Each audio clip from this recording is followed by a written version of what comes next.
Hola, ¿qué tal? ¿Cómo están? Muy buenas noches, bienvenidos a Estado de la Nación. Hoy vamos a tratar el tema acerca de las finanzas del país, las cuentas del país, la inflación y todo lo que nos puede venir hacia el futuro. Y yo creo que tengo voces muy calificadas hoy para tratar este tema y para conversar acerca de ello.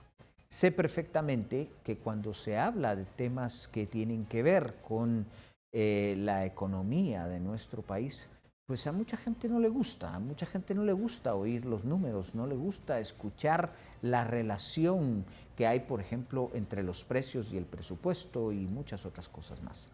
Pero bueno, vamos a tratar de explicarlo de la mejor manera posible para que haya una comprensión. Pero todo ciudadano responsable debe conocer exactamente qué es lo que está pasando, porque de eso depende lo que venga.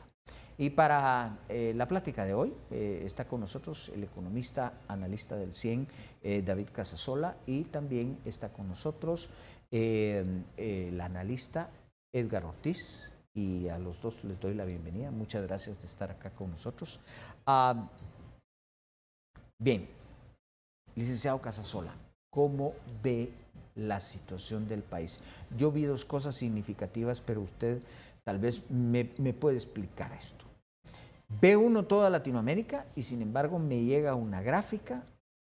Guatemala tiene el índice, por ejemplo, de deuda pública más bajo, extraordinariamente, a pesar de todo lo que, de todas las irresponsabilidades que se han cometido, especialmente desde que inició la pandemia. Guatemala tiene ese índice bastante bajo, e incluyendo el de la inflación, es un índice dentro de ciertos marcos bajo para lo que está pasando en el resto de Latinoamérica. ¿Cómo se entiende eso si hemos sido bastante, pero bastante irresponsables? Bueno, gracias por el espacio, un gusto compartir. Creo que al final el desafío es contra quién nos comparamos. Y lo que termina ocurriendo es que sí tenemos vecinos mucho más irresponsables. Mucho más irresponsables. Creo que ese es un primer punto.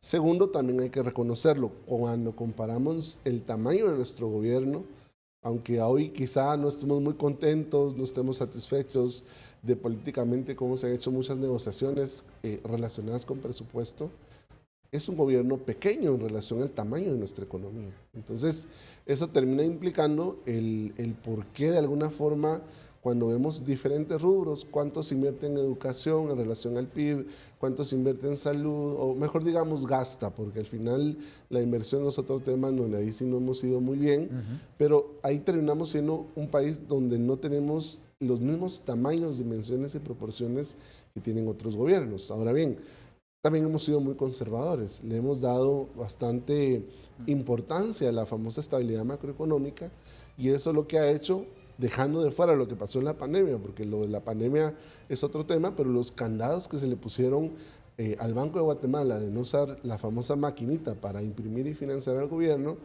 pues de alguna manera nos libró de muchas crisis que tuvieron países latinoamericanos en los 90, al tener diferentes situaciones externas que los llevó a tener que imprimir para poder financiar. También tenemos, de alguna manera, aunque ha ido creciendo el tamaño del gobierno en trabajadores y beneficios, no se asoma, por ejemplo, lo que tiene un Costa Rica. Entonces, cuando vamos añadiendo diferentes características, lo que nos terminamos encontrando es que el gobierno todavía pudiera ser de mayor tamaño.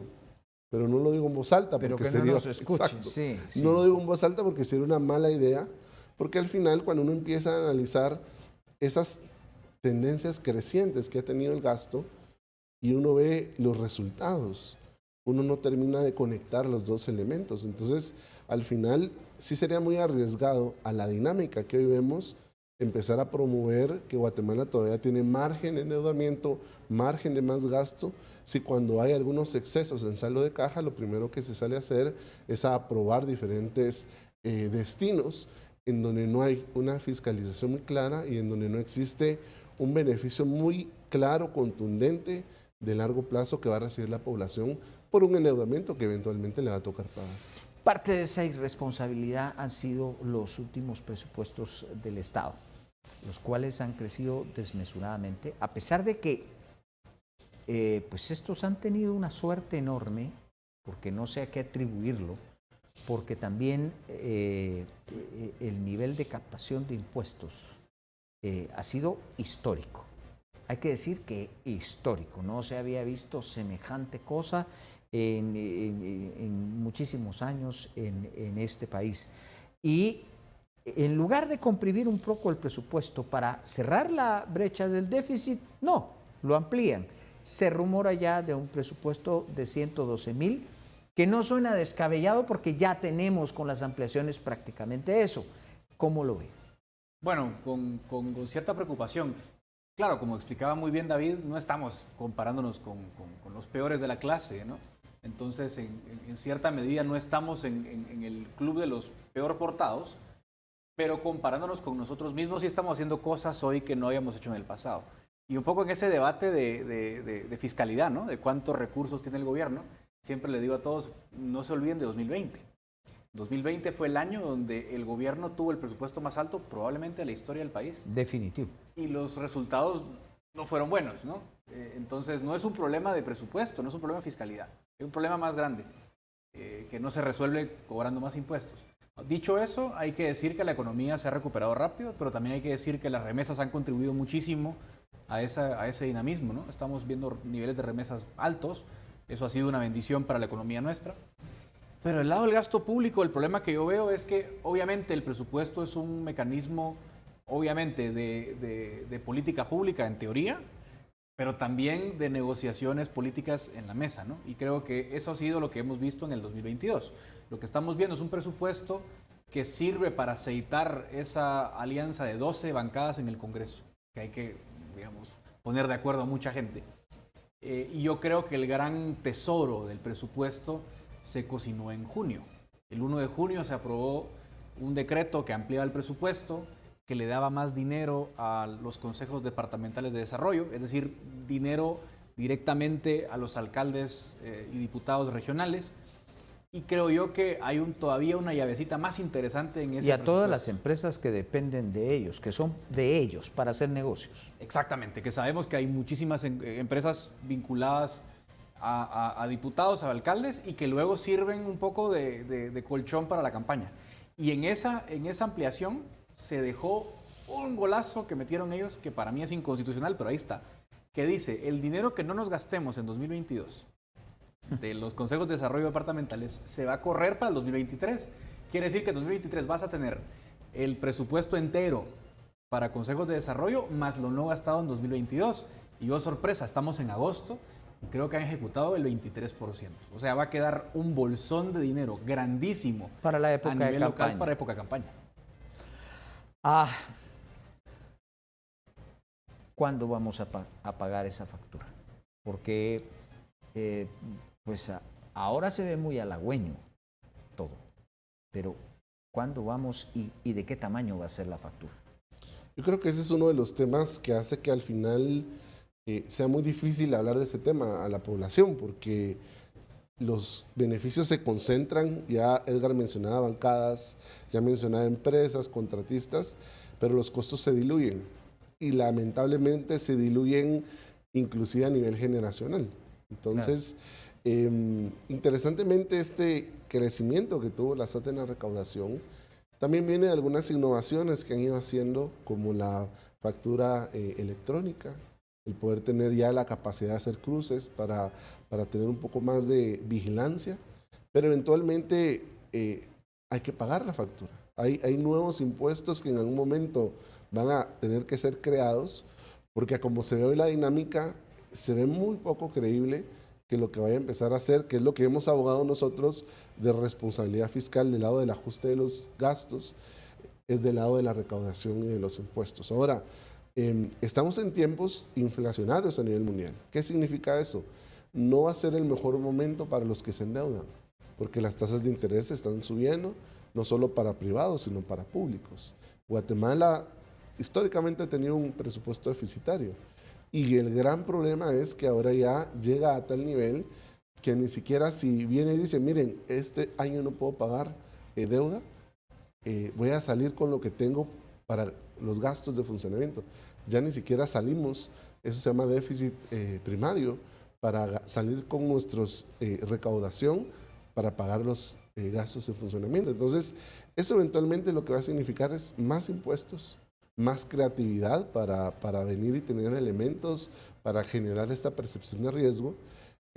Y empecemos a ver qué pasa en otros países como El Salvador. El Salvador está llegando a puntos, o Costa Rica, donde llega a niveles donde ya no puede pagar. Llega a tal punto el vencimiento de intereses y del principal del préstamo que o le toca renegociar o que pase lo que pasa en Argentina varias veces, dejar de pagar. Entonces, eventualmente ahorita no viene la factura, van a venir elecciones donde no se va a notar ese costo que sale de nuestro bolsillo, porque es un costo que nos lo están moviendo en el tiempo. Claro. Pero este es un juego en donde vamos a ver a qué presidente le toca sentarse y ya no le toca repartir los beneficios, sino repartir las consecuencias de tener este tipo de gestión que no prevé esos riesgos de muy largo plazo. Ahora, hay una cosa muy grave. A Costa Rica le perdonan deuda. Tiene buena prensa, digámoslo así. A Costa Rica le perdonan. Y históricamente le han perdonado deuda a Nicaragua, a Honduras, a Costa Rica. Del Salvador no sé mucho, pero creo que Bukele no ayuda mucho en ese sentido. Entonces posiblemente no le van a perdonar a él deuda. Pero a Guatemala nunca. Jamás le han perdonado deuda a Guatemala. Igual pregunta, ¿qué se espera para los próximos años? No, yo creo que David tocó un factor fundamental, ¿no? Y es un poco la tendencia de los tipos de interés en el mundo. O sea, los intereses van subiendo por la inflación y eso hace que la deuda futura sea más cara. Esa es la expectativa. Entonces, no te espera un buen futuro. Y lo que ves es que cuando quedan espacios de dinero que se fueron librando, eso hay que decirlo, en Guatemala se libraron muchos recursos este año. Lo primero que hicieron fue decir, bueno, demos a los CODES, que ya lo comenté, y a los subsidios mal dados, ¿no? Al combustible, que fueron un desastre. O sea, dilapidamos ahí dinero que pudimos haber reacondicionado para pagar deuda. O sea, ahí hay que decirlo. En segundo lugar, sí, no nos han perdonado deuda históricamente y ahora, sobre todo, que nuestro principal perfil de deuda son inversionistas privados. No hay tampoco margen de hacer bonita cara porque estamos endeudados con los mercados internacionales. Esos son feroces, te cobran o te comen. Y si no pagas, las consecuencias del impago ya las hemos visto en otros países, ¿no? Te cierran los mercados, etcétera. O sea que por ahí no hay salida. Lo que yo creo que es complicado en Guate, lo digo para cerrar, es que sí, tal vez el nivel absoluto de deuda sobre Producto Interno Bruto es más bajo comparado con otros países de la región, pero también hay que decir que la capacidad del gobierno de recaudar no es la más alta. Entonces, para nuestros niveles de recaudación tributaria, el nivel de deuda que tenemos, mucho ojito, siempre lo destacan todos los informes de Moody's, de Fitch, te dicen, sí, todo muy bien, pero ojo, lo que estás tú cobrando, que es lo que demuestra cuánto puedes pagar, versus lo que debes, está en niveles un poquito preocupantes, ¿no? Bueno, lo platicábamos fuera de pantalla. Por ejemplo, Panamá se endeudó fuertemente para construir un nuevo canal. Claro. ¿Qué le va a significar ese nuevo canal a Panamá? Pues obviamente más plata ingresando. Nosotros nos hemos endeudado para financiar el presupuesto, para financiar las dádivas del Ministerio de Desarrollo, para financiar los pactos colectivos, por supuesto, y para pagar deuda. Pero no tenemos una mega obra, algo que nos vaya a esperar a decir, bueno, vamos a invertir en una hidroeléctrica, vamos a invertir en esto o en aquello que nos va a redituar en esto. Eso no va a pasar. Y justo eso quería traer sobre la mesa, porque cualquiera que escucha esta conversación dirá, ¿por qué se alarman? Guatemala no está endeudado como El Salvador, como Costa Rica, venimos de crecer 8%, seguimos en niveles de endeudamiento de 30% del PIB, pero aquí es una preocupación de futuro. Y la preocupación de futuro es, ¿a cambio de qué? Cuando uno revisa las estadísticas, primero, agregando lo que decía Edgar, no solo nos cuesta recaudar en relación a lo que nos endeudamos, sino lo que recaudamos ya está comprometido. Hay situados constitucionales, hay diferentes obligaciones, entonces nuestro margen para acomodar, para hacer algo diferente vía recaudación de impuestos es nulo, porque ya está comprometido. Segundo, cuando uno ve la evolución de las asignaciones de gasto, uno se da cuenta que lo que se ha ido sacrificando en el tiempo es la inversión. la inversión ronda entre el 15, 16, 17% y el resto gasto en funcionamiento y servicio a la deuda. Entonces, sigue la gran pregunta, ¿a cambio de qué? Pareciera que lo que estamos haciendo es endeudándonos para gasto en funcionamiento, o por lo menos para algo que no nos da la certeza de que nos va a hacer más productivos, va a mejorar las condiciones de vida de la población en el mediano y en el largo plazo. Y eso es complicado. No hay una mega carretera nueva, ni siquiera en planes. No hay un puerto. No hay un puerto que responda a las necesidades actuales, que pudiesen ser mega obras que verdaderamente nos ayudaran.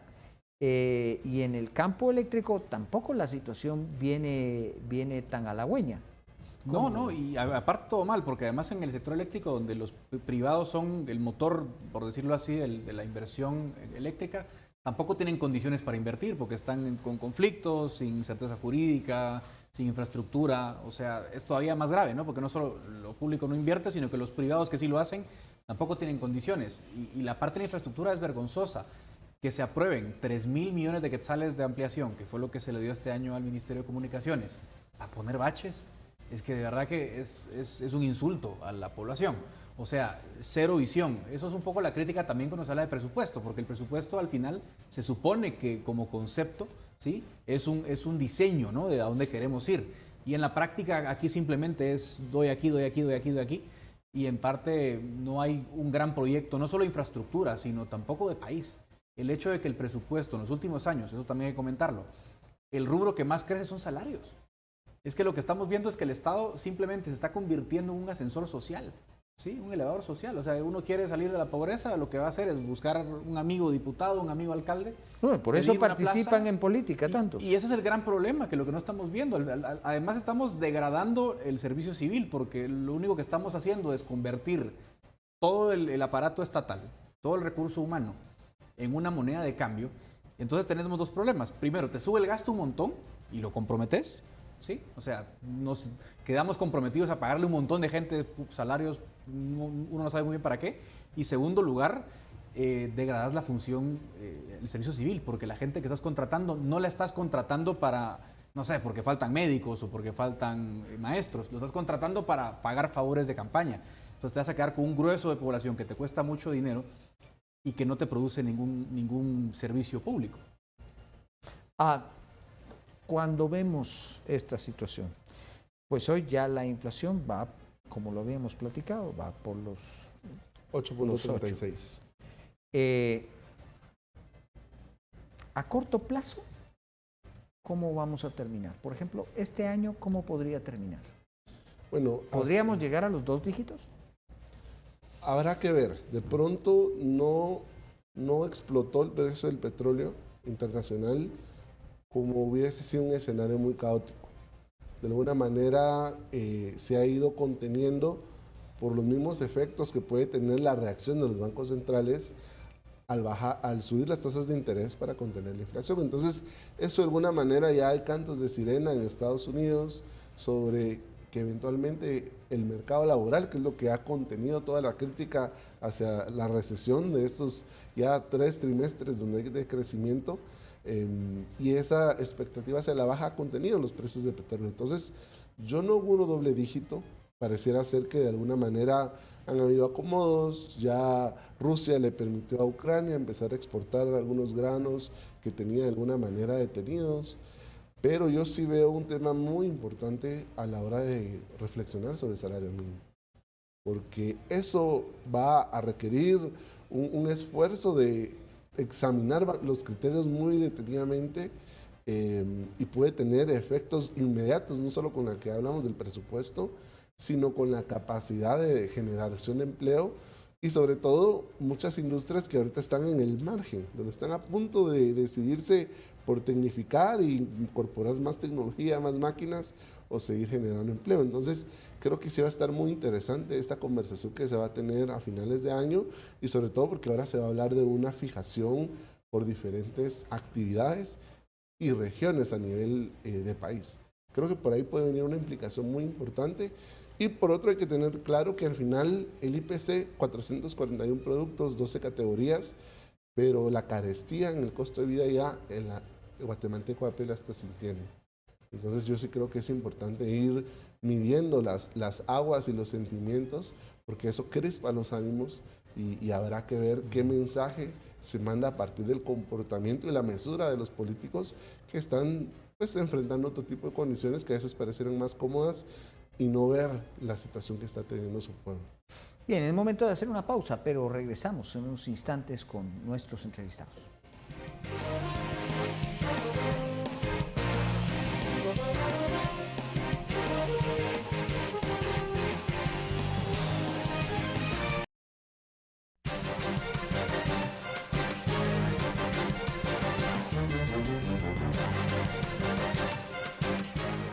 Continuamos entonces platicando con nuestros entrevistados esta noche acerca del tema de la inflación y, por supuesto, su relación con el presupuesto y muchas otras medidas económicas que se están tomando que no vemos, que no le ponemos atención, porque noticias salen todos los días y nos pueden dar un indicador de lo que está sucediendo, pero no nos estamos enterando, no nos estamos preocupando por ese tema. Bien. Vamos al tema, ¿qué es la excusa? Todos los políticos esgrimen, pues es que el alza en los combustibles es el mercado internacional, que ahora tiene mucho sentido, por supuesto. Inflación, pues también hablan de tema internacional. ¿Cuánto va a ser la factura o cuánto podría ser la factura de nuestra propia irresponsabilidad versus las irresponsabilidades básicamente del gobierno de los Estados Unidos? Bueno, yo creo que en este caso la inflación, en buena medida, o sea, lo que estamos llamando inflación en el mundo, sí tiene que ver mucho con factores externos por primera vez. O sea, no estoy diciendo que haya méritos locales al respecto, pero básicamente yo creo que hay dos grandes shocks, ¿no? Ya lo decía David en el caso de energía. El petróleo se encareció por la especulación, por el conflicto en Ucrania. Hay, digamos, cuellos de cadena de suministro en la refinería de petróleo especialmente. O sea, la gasolina y el diésel se ponen caros por la incapacidad de refinar al ritmo que el mercado demanda. O sea, digamos que eso uno lo puede entender. Y luego hay otra vena de inflación que tiene que ver con la crisis alimenticia, que tiene que ver en parte también con Ucrania, ¿no? O sea, hay crisis en los fertilizantes, han encarecido como un 50% en lo que va del año, luego de que el año pasado subieron un 100%. O sea, hay precios de fertilizantes, digamos, extremadamente altos. ¿Por qué? Porque Rusia, Ucrania, Bielorrusia son proveedores de fertilizantes y ya sabemos qué pasa por allá. O sea que todo eso está afectando. Y hay cuestiones climáticas, ¿no? Hubo una mala ola de calor en China, en la India, de lluvias en China, de calor en la India, y eso pues desabastece el mercado de alimentos. Ahí uno es víctima, digamos, de los vaivenes del mundo. Dicho eso, también hay que hacer una puntualización. Si en lugar de malgastar la plata en 2020 y 2021 nos hubiésemos preparado para momentos complicados como el actual, quizás estaríamos en una mejor posición de enfrentar la crisis mundial que estamos viviendo. Lo que pasa es que no hicimos la tarea en 2020 y 2021 y llegamos a 2022 malgastándonos 6.000 millones en subsidios, que no sirven para mucho en su mayoría. Y yo creo que por ahí hay que ver la cuestión. En todas estas cosas, bueno, ¿quién sí lo está haciendo bien en el mundo? Porque ese es otro de las cosas críticas, ¿verdad? Cuando vemos que ni siquiera ni Estados Unidos, ni Canadá, ni ningún país en América puede ser referente en esto. Volteamos al resto del mundo y es que el problema viene, bueno, el euro nos puede dar la lección. ¿Quién sí lo está haciendo bien? Es muy difícil encontrar ejemplos muy... porque siempre tienen algo que criticar. Por ejemplo, y salvando, ¿verdad?, el presidente de ese país y el tipo de agendas que pueda tener, pero, por ejemplo, México ha ido respondiendo muy anticipadamente a estos aumentos de precios a nivel internacional. Su Banco Central ha tomado medidas proactivas, por decirlo así, inclusive mandando señales a decir, bueno, vamos a entrar a moderar un poco la economía. Y cuando uno revisa, es uno de los países que por lo menos a nivel de inflación no le ha pegado, no lo ha agarrado tan por sorpresa como parece que ha agarrado a otros países. De allí a los demás, al final, creo que aquellos que son importadores netos de combustibles, hagan lo que hagan, es un poco difícil el poder sacar una buena nota en cuanto a inflación. Creo que aquí la diferencia es esa capacidad de respuesta institucional para tener algunos amortiguadores que realmente lleguen a la población y les puedan evitar que vayan a pasar alguna crisis de hambre en donde lamentablemente se pierde la vida o se empeoren los índices de desnutrición crónica, algo que no tenemos acá. Yo creo que al final, cuando uno empieza a examinar los diferentes elementos, inclusive quienes son más notorios por su tamaño, nos quedan a deber, porque por ejemplo Estados Unidos tiene una contradicción. Por un lado, la Reserva Federal sube tasas de interés, pero por el otro lado, el gobierno, dado que se vienen las elecciones de medio término, empieza a lanzar... A perdonar la deuda de los estudiantes. A perdonar deudas, a lanzar un paquete donde lo que hace es gastar más, pero le llama